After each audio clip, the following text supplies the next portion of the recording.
बाधक भाव होते हैं ये हमारे जीवन को संघर्ष पैदा करवाते हैं। कई व्यक्ति ने आपने देखा होगा कि व्यक्ति कर्ज लेकर अपना बिजनेस चलाता है, तो उस बिजनेस में कई प्रकार की समस्या आ जाती है जब कुंडली में बाधक ग्रहों की दशा चलती है। तो बाधक ग्रह कैसे निकालते हैं प्रिय मित्रों? राशियों से निकालते हैं। आपकी कुंडली में जब भी आप कुंडली का परामर्श करते हो तो कुंडली में क्या देखा जाता है? राशियों को देखा जाता है, ग्रहों को देखा जाता है, फिर भाव को देखा जाता है, कौन सा भाव है, कौन सी राशि है, कौन सा ग्रह है उसमें परिस्थिति है। तो ये सब चीजें देख के बाधक भाव को निकाला जाता है। प्रिय मित्रों, कुंडली में जो राशियों से हमें ये पता चलता है कि हमारा बाधक भाव कौन सा होता है। प्रिय मित्रों, राशियां कितनी होती हैं? 12 राशियां होती हैं। सबसे पहले कौन सी राशि होती है? मेष राशि होती है।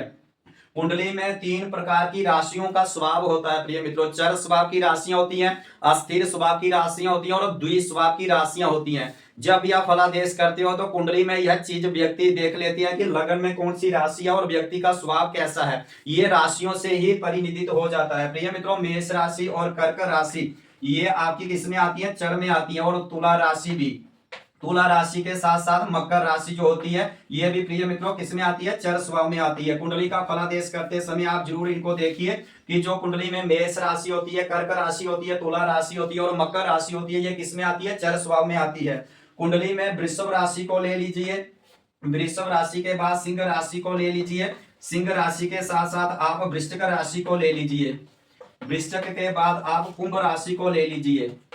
प्रिय मित्रों, जो ये 4 राशियां होती हैं ये किस स्वभाव की होती हैं? ये स्थिर स्वभाव की होती हैं। ये कुंडली का फलादेश करते समय आप देखिए वृषभ राशि, सिंह राशि, वृश्चिक राशि, कुंभ राशि, ये इनका स्वभाव कैसा होता है? स्थिर स्वभाव होता है। कुंडली में आप मिथुन राशि को ले लीजिए, मिथुन राशि, मिथुन के बाद आप कन्या को ले लीजिए, कन्या के बाद आप धनु राशि को ले लीजिए, धनु के बाद आप मीन राशि को ले लीजिए। प्रिय मित्रों, जो ये 4 राशियां होती हैं ये 4 राशियां द्वि स्वभाव की होती हैं।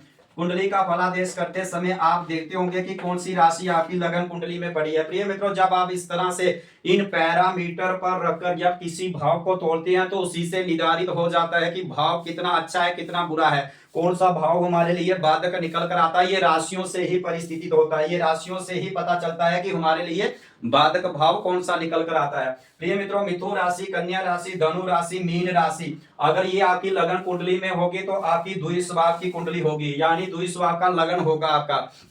कुंडली में 1 नंबर की गिनती, 4 नंबर की गिनती, 7 नंबर की गिनती, 10 नंबर की गिनती आपकी लगन कुंडली में होगी तो आपकी लगन कुंडली किस स्वभाव की हो जाएगी? चर स्वभाव की हो जाएगी। अगर आपकी कुंडली में 2 नंबर, 5 नंबर, 8 नंबर और 11 नंबर की गिनती लगन में होगी तो आपकी स्थिर स्वभाव की लगन कुंडली हो जाएगी। प्रिय मित्रों, चर स्वभाव का होता है चलना, स्थिर का रुकना और द्वि स्वभाव का मतलब जो चर और अस्थिर में दोनों का जो स्वभाव मिलकर आता है द्वि स्वभाव में आ जाता है। ये कुंडली में व्यक्ति के स्वभाव को पहचाना जाता है, व्यक्ति के स्वभाव को पहचाना जाता है कि व्यक्ति का स्वभाव कैसा है, व्यक्ति कैसा काम करता है, ये राशियों से ही पता चल जाता है जिनकी लगन कुंडली में ये राशियां पड़ती हैं।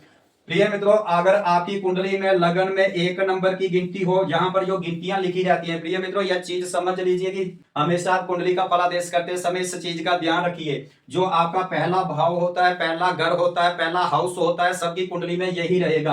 पहला भाव, पहला हाउस, पहला घर यही रहेगा। जो इसमें गिनतियां लिखी रहती हैं, गिनतियां से हमें क्या पता चलता है कि राशियों का कि कौन सी गिनती है। अगर 4 नंबर की गिनती होगी तो कर्क लगन की कुंडली हो जाएगी, 2 नंबर की गिनती होगी तो वृषभ राशि की कुंडली हो जाएगी, 8 नंबर की होगी तो वृश्चिक लगन की कुंडली हो जाएगी, अगर 12 नंबर की गिनती होगी तो मीन लगन की कुंडली हो जाएगी।